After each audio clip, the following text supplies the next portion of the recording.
This is Criminal Behaviorology. I am your host, Timothy Joseph, and we are now broadcasting on Anchor.fm as well as Podomatic. You can listen to us on either site or anywhere that your podcatcher is able to grab this podcast from. Criminal Behaviorology, the combined forces of behavior analysis and criminology, forensic psychology, those various areas.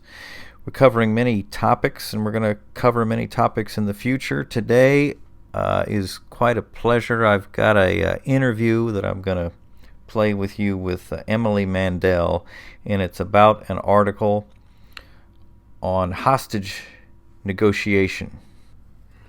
This started out in 2009, Journal of Applied Behavior Analysis, a pilot study of naturally occurring high-probability request sequences in hostage negotiations by James Hughes of York Central Hospital.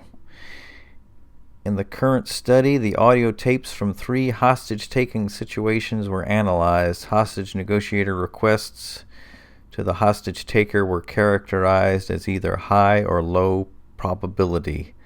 The results suggested the hostage taker compliance to a hostage negotiator's low probability request was more likely when a series of complied with high probability requests preceded the low probability requests. Okay, so they're going to have a little bit of technical information. This has to do with essentially the idea of behavioral momentum and how you can encourage certain behaviors that would normally be difficult to get out of someone.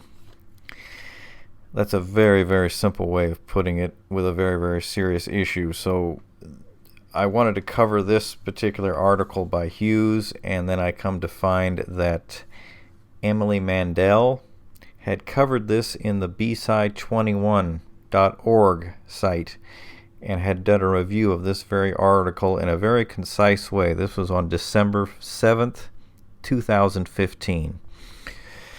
So, using the magic of the internet, I looked her up and proceeded to ask her if she'd be interviewed on the podcast, and she said yes. So I'm going to cut to that in just a second. If you catch this on Facebook and you like what you heard, if you like us, then like us on Facebook. As I said, we're also on Anchor.fm, and we're also on Podomatic.com. Let's go ahead and go to the interview with Emily. Okay, Emily, are you there? I am here. Okay, very good. Well, we're here with Emily Mandel. Did I say your last name right? Yep, thank you. Okay. And she had written the article based on originally the James Hughes article, a pilot study of naturally occurring high probability request sequences in hostage negotiations. That was in the Journal of Applied Behavior Analysis in 2009. And I thought it an interesting article, and lo and behold, somebody had already reviewed it. And this was in the bside21.org, which is a really useful online magazine set of articles, and covering the same thing, the use of high probability request sequences in hostage negotiations. So we're going to talk a little bit about that this evening. How are you doing this evening, Emily? I'm doing great. How are you? Not bad at all. This is the first time I think hostage negotiation has been covered here on criminal behaviorology, and perhaps some other areas of interest. For your own, in your own educational and professional work, just how did you get involved in something like this, and just kind of tell us a little bit about your story.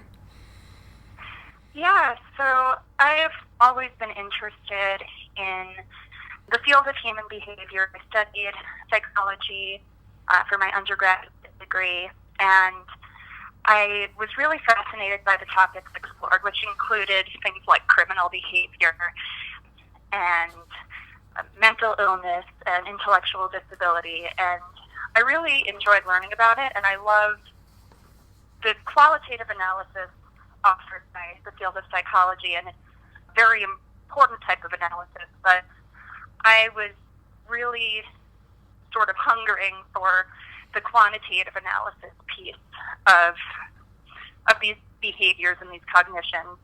And so I didn't really know where to go from there because I loved what was being discussed and what was being studied, but I was wondering if there was another path to study these things. And I fell into the field of behavior analysis kind of serendipitously after my undergraduate degree. And then that really afforded me the opportunity to investigate these areas in a way that was more, I wouldn't say analytical because qualitative analysis is incredibly important as well, but more analytical and methodical and employing of quantitative analysis. So that's kind of how I got into the field of behavior analysis. I currently work with individuals with autism and other intellectual disabilities, but I'm also very interested in the application of behavior analytic methodology outside of the realm of intellectual disability as well. What would you say are some similarities between quantitative analysis and behavioral analysis? I think that, so I'm of the school of thought that we can, even if we haven't discovered it yet, we can find a way to measure everything in some capacity. And I do believe that there are variations on qualitative analysis, such as different types of cognitions or emotions, things that are more open-ended and subjective, that there are ways we can analyze these more objectively. There's the field of radical behaviorism, which I went to a school that we really studied methodological behaviorism, so I'm going to get a lot of flack for that, but that explores emotional states through a behavioral lens by measuring things like heart rate, respiratory rate, perspiration rate, things like that, and correlating them with various emotional states and seeing if we can produce behavioral change at that level, at the responsive level. So taking these sort of open-ended and kind of broad, scary concepts of emotional states, for example, and finding a way to make them more bite-sized and more measurable. Mm-hmm. So there is a way that we can take those qualitative aspects of behavior and cognition and potentially make them more quantitative.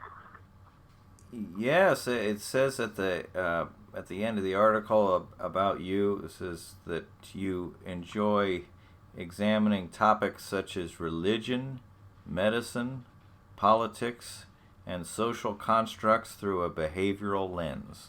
Everything we do can really be observed through a behavioral lens. So when you look at topics like religion, where you're looking at individual as well as group contingencies and how they shape behavior and how they shape adherence to different scriptures, adherence to different cultural practices. When you look at it in medicine, the field of behavioral medicine, mm-hmm. you have these, they're coming up all over the place now, which is fantastic, these departments and hospitals that focus exclusively on behavioral medicine and improving health outcomes using behavior analysis. So, for example, decreasing obesity and improving and increasing adherence to medical regimens. So that all falls under the scope of behavior analysis.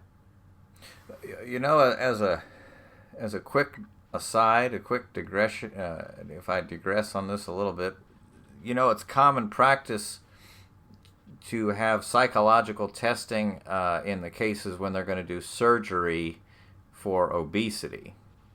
Mm-hmm. They'll have personality testing, and then the purpose is to see how they may respond behaviorally if they have the type of surgery, the bariatric surgery, where they reduce the ability to have food in the stomach contents through surgery. And when I heard about that, I thought that this may be an in for behavior analysis, because if they are concerned about how someone will function, they're kind of looking at it like, well, they're gonna do the personality testing, but a behavior analyst would look at this and say, what's the contingencies that we can put in place so that they'll follow their meal plan and the other things that they're supposed to do post the surgery to reduce obesity. But it's just that how much behavior, there's so much missing that behavior analysis could apply to everyday serious problems. Yeah, and we are slowly making headway into those areas. The more I go to these conferences and symposiums and different behavior analytic, I guess, areas of convention, the more I'm seeing people branching outside of what we typically do, which, of course, is equally important. We want to ensure that what we're doing in the field of education and intellectual disability, we keep that going and we continue to improve upon our advancements in those areas. But I'm seeing more and more presentations on how do we, there was one at COABA that I went to on Saturday, how do we increase physical activity in children to minimize the chances that they're going to become overweight, which will translate into becoming overweight adults, which translates very often into heart disease and hypertensive disorders and the like.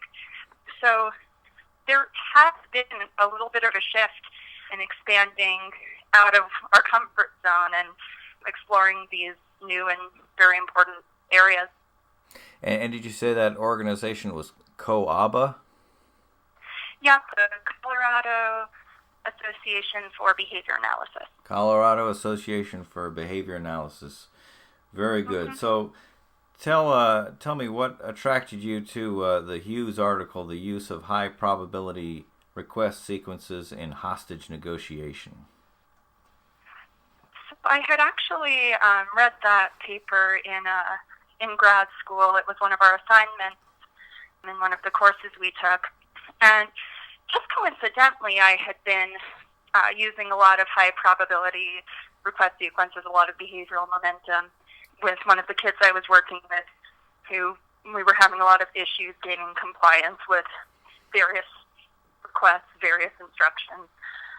So it fit really nicely, and I sort of branched out from there, where I read the article, and then I proceeded to read into other articles on criminal behavior and hostage negotiation and different things like that. And what was really cool about it is it gave me the opportunity to see that principle that I was using with, a 5-year-old kid, the same principle obviously implemented very differently, could be used successfully with an adult in an incredibly tense situation. So that really piqued my interest. Okay, and some select readings from your article. A pilot study conducted by James Hughes in 2009 investigated the use of behavior analytic methodology in hostage negotiation.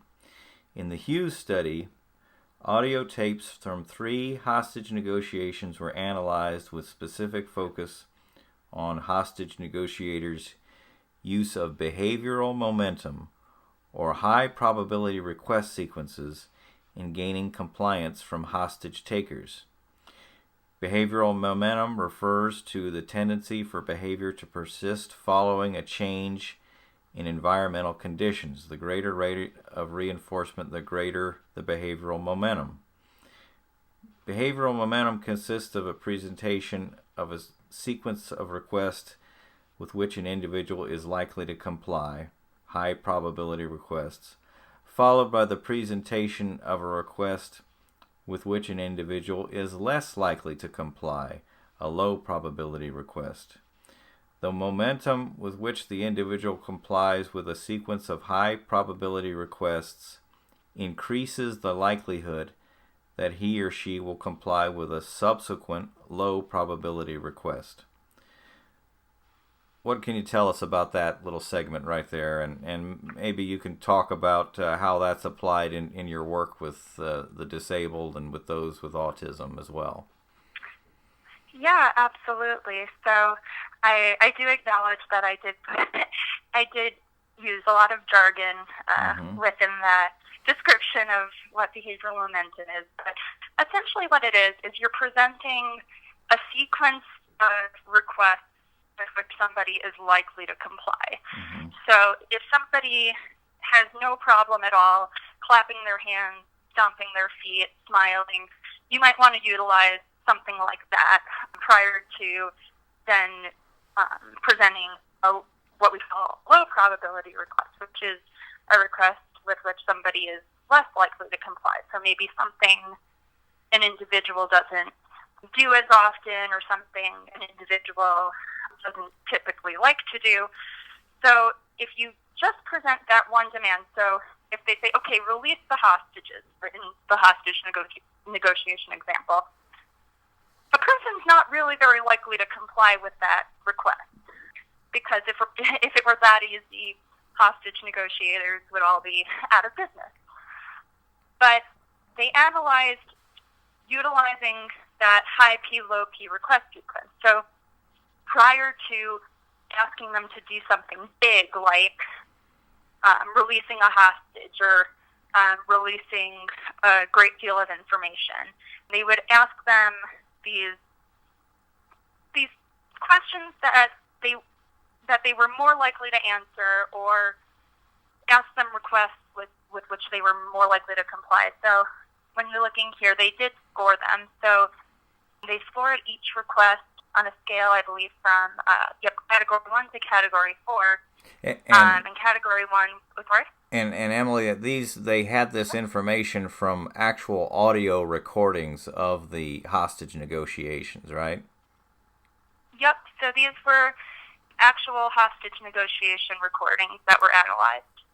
And it says in the article, the 3 hostage negotiations highlighted in the Hughes study were a 1972 robbery attempt in Brooklyn, a 1991 robbery attempt in Sacramento, and a 1981 invasion of FBI offices in Atlanta. Yeah. Were you familiar with these 3 cases? I was not prior to reading the article. Have you looked them up since then? No, I have not. I will admit that. We may post the links, but the invasion of the FBI office in Atlanta, I had not heard of that one. It was a mentally ill man apparently took some people hostage in an FBI office, which surprised them. The 1991 robbery attempt in Sacramento, I'm pretty sure that was a group of people that held up it was like an electronics store, and I think they were from Thailand or Laos, but they had a very hard time communicating with them. But it was a very serious hostage situation.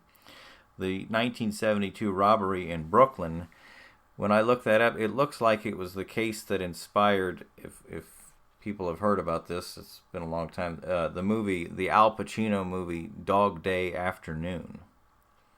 Oh, really? Yeah. Okay. It seemed very similar to it, but that's just an aside. But interesting that they chose those 3 cases. But yeah, they had actual audio recordings that they could analyze, and they put them into those 4 categories. And what else were you going to tell us about the study, the Hughes study? So they broke the different requests into 4 different categories to analyze each type of request independently. So not simply high probability and low probability, but they did sort of a parametric analysis of the different types of high probability requests. So the category 1 requests were for non-personal information, clarification questions, and basic questions regarding situational information. The category 2 requests were requests for personal information, and these involve thoughts, feelings, and personal identification. Category 3 consisted of requests to engage in various behaviors that did not include forfeiting any negotiating items. So they were asked to do things, but they weren't asked to forfeit people or forfeit any objects associated with negotiation. And Category 4 was the request to surrender hostages, weapons, and other negotiating items. So, as you can see, it increases in, or rather decreases in the probability that somebody will comply with the request the further up in the number of categories you go. So Category 4 would certainly be considered a low probability request. And Yep. Category 1 would be certainly be considered one of the high probability requests. Yeah, Category 1 would probably be the highest probability request. Mm-hmm. So just answering the clarification question or offering up information that wasn't personal to the individual perpetrating the hostage situation. Okay. So, and there is, even in your article is...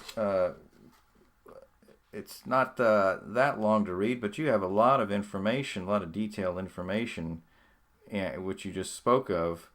In one section, it says hostage takers complied with only 4 of the 70 combined low probability requests in 3 hostage negotiation situations.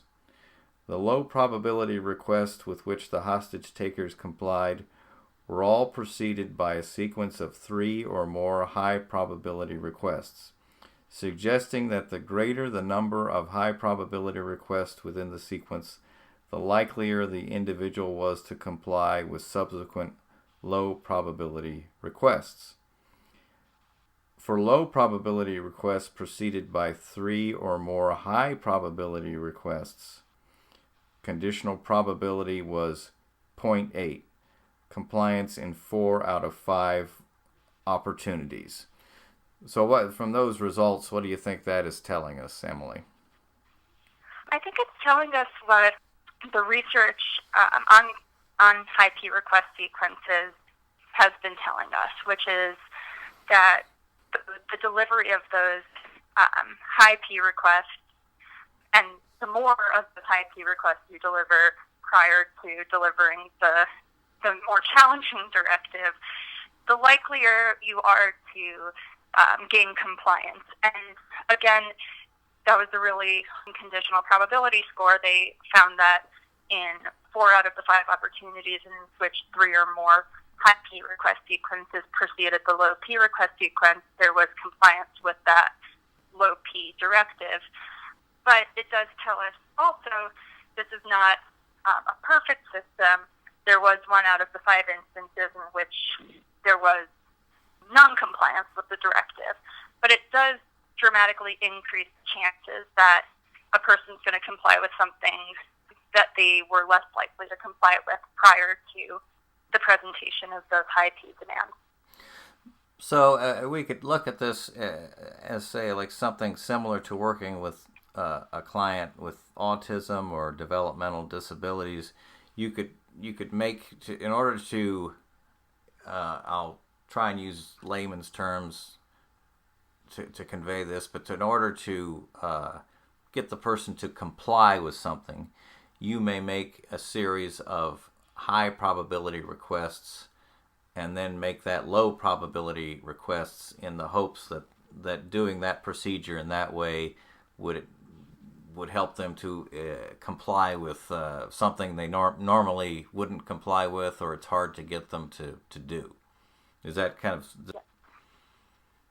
Yep, so that's typically what we do. So, for example, I'll do something along the lines of, I have a kid that I work with who sitting and attending to a task has been a bit of a challenge, but I find that if I tell him to sit down and keep his hands on the table, after I've told him, okay, pick this up first. Okay, give me a high five. Okay, now put that over there. Okay, now sit down. He's much, much more likely to comply with that directive than if I just said, okay, we're going to sit down and do work. So, you think this kind of technology, this information, could be useful for hostage negotiations? Could it be implemented in some kind of specific way?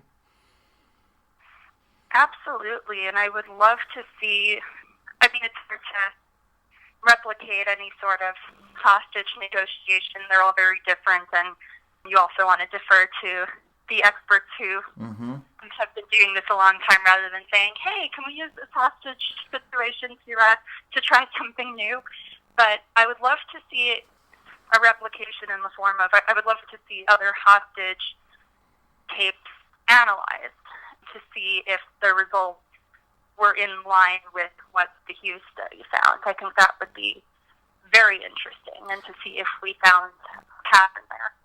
That's exactly my thinking when I read your article and James Hughes' article, that with the hostage negotiations now, a lot of them, large numbers of them, have pretty clear audio tapes, and maybe from around the world, and they can do this same kind of study on them and get a lot of good information out of it. It was exactly my kind of my thinking when I read both of these articles. And I'm glad you said what you said about we need to be careful as we enter this realm, because we can defer to other experts like criminologists and forensic psychologists and those that have studied hostage negotiation. It would be very interesting, but it's a responsible course of action to say we're going to approach this carefully. Yeah, absolutely. What are some of the limitations of the Hughes study, and how do you think similar? You spoke about that, how similar research could improve on it, but what do you think are some of the limitations on it?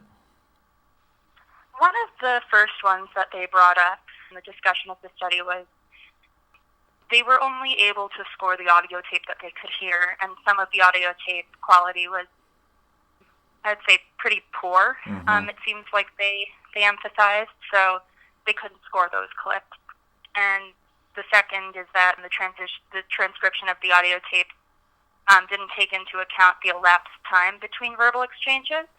So they didn't calculate how much time had passed between them telling the hostage taker what to do and the actual instance of compliance, and vice versa, the response of the hostage taker and the action on part of the hostage negotiators. And then they listed a final limitation that only, and again, it's what we discussed, that only 3 hostage negotiations were analyzed, and there was a combined compliance with only 4 of the low-P requests. And of these 3 negotiations, 2 of them ended violently before hostage negotiators could make more requests. So it goes back to what you were talking about. There needs to be further analysis into those recordings of subsequent hostage negotiations, and especially ones with better audio tape quality, to see if we can replicate, not necessarily, I wouldn't say replicate the results because it's not terribly controlled, but to see if we notice a pattern that, in the next 10 hostage negotiations we analyzed, we noticed the same effect of the presentation of high P request sequences prior to presenting a low P request. So get better quality audio tapes, determine what were the elapsed time between verbal exchanges. Those 2 things would improve the study, and then just we'll see, see if the findings can be replicated. See if more than just 3 hostage negotiations can be analyzed. Those are 3 things that could be an improvement. Yeah, definitely. Okay. Well, what do you think behavior analysts should be interested in in things like crime, delinquency, and forensic psychology. You don't have to convince me because we have a whole show on it here, but you can tell us your opinion on it. Because we have so much to offer, that I feel like it's a real disservice to the world to keep this incredible science to ourselves and not expand outside of what we're typically comfortable with. And there's been a sizable amount of research done within these realms, not, in my opinion, not nearly enough, but that have demonstrated that behavioral principles are applicable across not just all people, but organisms. Any organism that is receptive to reinforcement, punishment, extinction, and stimulus control. So any organism, I guess, that has those higher mental faculties, although they have done research on flatworms as well. Yeah, even low one-celled organisms, they've done things to encourage, promote behavior. So yeah. Yeah, so I take that back. Yeah. Across organisms, we found that these principles are applicable to everybody, essentially. So why not utilize manipulation of reinforcement, punishment, different types of behavioral methodology to improve outcomes for people in an incredibly wide variety of areas. Absolutely. Agreement is 100% here on criminal behaviorology. So, I do think when I first started looking at it, there's just so many areas to cover, but you're absolutely right to not just keep the science to ourselves, but apply it to the rest of the world in ways that are useful. So, in light of your interest in these topics, what can you tell us about for yourself, future research and some career goals that you have? Yeah, absolutely. So right now, a lot of my research is being done on shaping procedures to teach functional skills to individuals with chromosomal deletion disorders that affect their nervous system. So that's what I'm working on right now. Down the road, my real passion is behavioral medicine, so improving health outcomes, utilizing behavioral methodology. So I know that we spoke about increasing rates of activity and treatment adherence and the like. My area that I would really love to research is responsive behavior, and which is, in layman's terms, physiological behavior. So in behavior analysis, we believe everything is behavior, even heart rate and sweating, it's all behavior. So using respondent conditioning, Pavlovian conditioning, to improve health outcomes and addressing potentially even emotional states. I know, again, that a lot of behavior analysts don't like when we talk about that, but finding correlates with various emotional states. So what's an emotional state that we can analyze behaviorally, like maybe anxiety. So what does that look like? Increased heart rate, muscle tensing, increased respiration rate.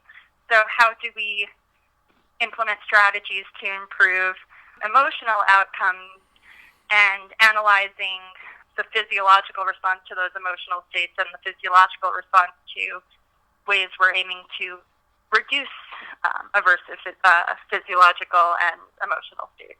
So that's kind of where I want to go with it. Do you think behavior analysis could be used to help with treatment for something like high blood pressure? Absolutely. There was a really cool study done by Whitehead, I believe in the 70s, that investigated the use of respondent conditioning in decreasing systolic blood pressure. So basically, they paired, apparently if you tilt the head at a certain angle, it will produce decreases in blood pressure. So they paired the head tilt with an auditory stimulus, and they used those repeated presentations until the sound alone was what produced the decrease in blood pressure. Really? So, they've done an almost identical study in decreasing blood glucose levels, comparing a previously neutral stimulus with administering insulin and investigating whether that neutral stimulus alone would decrease blood glucose, and it did. Well, you have some of the broadest interests of a behavior analyst that I've spoken to. It seemed like there's nothing that you're not willing to apply this to, and I applaud you for that. This has been a very good interview. I think I said we'd be about less than a half an hour, and now we're over a half an hour. But no worries. You really have so much to offer, and maybe if we can talk you into it again, we could have you on a future podcast. Absolutely. Thank you so much for having me.